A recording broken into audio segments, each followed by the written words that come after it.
পরিষ্কার আকাশ না, ওই যে দেখো পাহাড়ের চূড়া, এদিকে তো দেখছোই, আর এদিকে হচ্ছে সাদা বরফে ঢাকা চূড়া। এই যে দাঁড়া আমি ক্লোজে করি, এই যে দেখো বরফ, দেখো বন্ধুরা দেখেছো সাদা হয়ে রয়েছে, দেখো কি অপূর্ব, কি অপূর্ব, দেখো দেখেছো।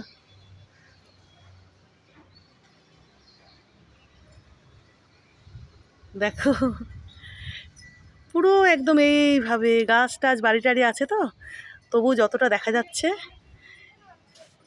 এই যে দেখো,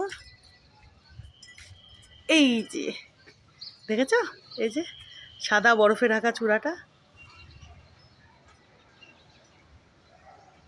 এই যে দেখো খুব সুন্দর বুঝতে পারবে এবার। এই যে দেখো, এই যে দেখো, এই যে দেখো, দেখেছো।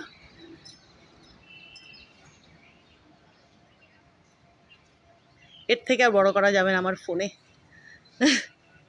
দেখো কি অপূর্ব, এদিকে দেখো, এই যে, এই যে দেখো আমি একটু এভাবে দেখিয়ে দিই, এখানে গাছ, এই যে গাছটা তো দাঁড়াও, এই পাশে দেখো দেখতে পারবে, এই যে দেখো পুরো, এই যে দেখো বরফ, এই বরফ বলছি পাহাড়, আর এই দিকে দেখালাম তোমাদের বরফে ঢাকা চূড়া, দেখেছো।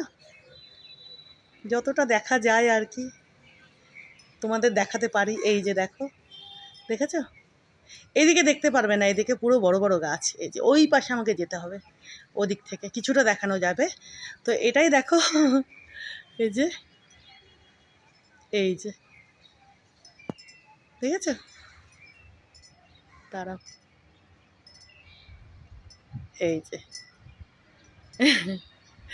কি অপূর্ব, কি অপূর্ব, দেখো দেখেছো।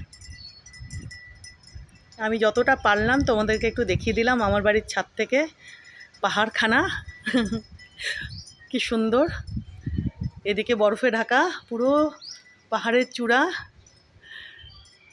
তো চলো বন্ধুরা আর দেরি করবো না,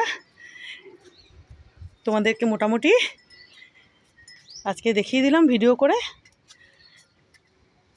রোদখানাও বেশ ভালো মতো উঠতে শুরু করে দিয়েছে এখন, দেখো দেখেছো।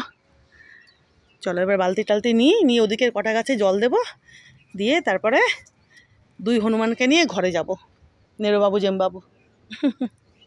কালকে দেখালে না তিনখানা একসঙ্গে ফুটেছিল, এত সুন্দর লাগছিল, এত সুন্দর লাগছিল, একবার ভাবলাম দেখাবো তোমাদেরকে ভিডিও করে, আবার মাথা থেকে বেরিয়ে গেল, থাক, আজকে এইভাবে দেখিয়ে দিলাম।